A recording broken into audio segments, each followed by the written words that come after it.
Bugun yana Rossiyadagi ish faoliyatim haqida gaplashamiz. Ertalabdan ishga keldim.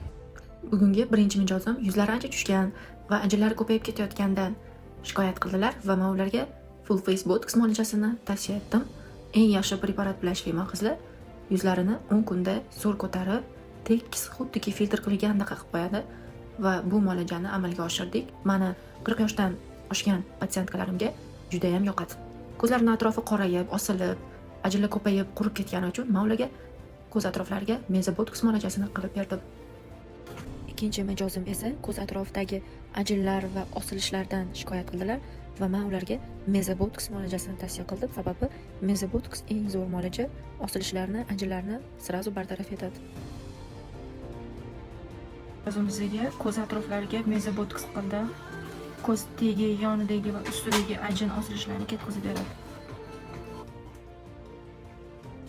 Uchinchi mijozim ham ko'z atrofidagi ajinlar va osilishlardan shikoyat qildilar va men ularga meza botox muolajasini tavsiya qildim. Sababi meza botox eng zo'r muolaja, osilishlarni, ajinlarni sirazu bartaraf etadi. To'rtinchi mijozim esa qorindagi ortiqcha yog'lardan shikoyat qildilar va men ularga lipolitik muolajasini qilib berdim. Ortiqcha yog'larni bizga eritib beradi.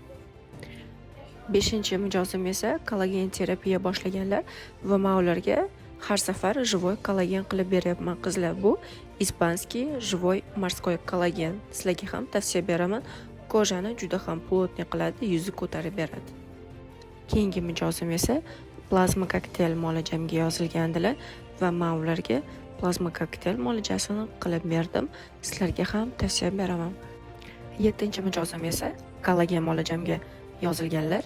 Har doim oladilar, haftada bir kelib mendan живой морской kollagen olib ketadilar.